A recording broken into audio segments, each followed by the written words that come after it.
I'm Allendale's Chief Meteorologist Ryan Martin with a look at your midday weather update. Surface analysis across the United States has a cool front, fairly impressive one, running all the way from the thumb of Michigan down through northern Indiana, central Illinois, across central Missouri, ending up down in central Oklahoma and actually West Texas.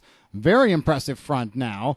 Most of the action is firing off along and ahead of that front, so we've seen some moderate to heavy rains trying to pop up from time to time over parts of Indiana. Nice line of thunderstorms down along the Ohio Valley and into southern parts of Missouri. I think we still have to keep an eye out for some strong to severe weather over the eastern Corn Belt late this afternoon into this evening, mostly from southeast Indiana up through Ohio. That's where I think we can see some of the strong to severe weather. Strong high pressure comes in behind. It should give us a nice dry push over the upper Midwest through Iowa and down into parts of central Illinois.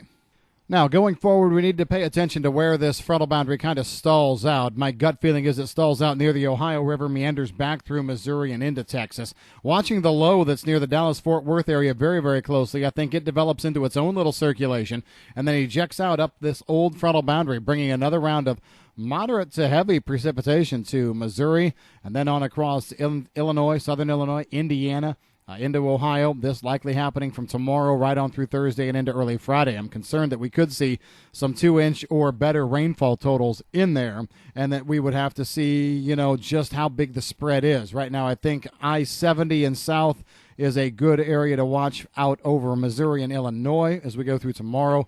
Then I think it kind of turns a bit farther north across Indiana and Ohio moving through Thursday. From there, we've just got some pop-up stuff for Friday, Saturday, Sunday. I don't want to rule anybody out, but I also don't think it's going to be a big deal for most of the Corn Belt. We've got one final system for Monday into Tuesday that can do 1/2 to 1.5-inch rainfall totals, coverage about 80%. Then we turn the switch off and we go the other way. Dry weather in from late Tuesday next week all the way through at least the 20th. Got a system for the 21st, 22nd that could bring us 1/2 inch or so over a good chunk of the Corn Belt. And then we're going to be drying out again. I think the big thing for the intermediate and extended forecast period is going to be temperatures. We've heard a lot of people talking about temperatures and using words like heat and well above normal. Yes, models are bringing some warmer area in above normal, but right now, my official forecast for some of these warmer areas, like in the Dakotas, eastern parts of Nebraska, western Iowa, I'm looking at temperatures about 5 to maybe 6 degrees above normal at the peak. This is not a long, hot period in here, and we can still hear the arguments from some out there that are saying some heat units are needed. So I guess we're not really too concerned at this point in time about the warm air coming, but it is something that we are going to monitor going forward.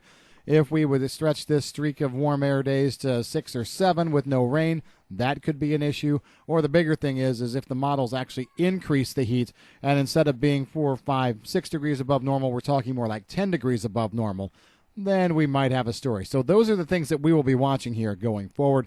Overall, the precipitation pattern looks wet short term, and then we go drier in the intermediate and longer term. That's the way things are stacking up. If you've got any questions on the weather, give us a call at Allendale. I'm Chief Meteorologist Ryan Martin.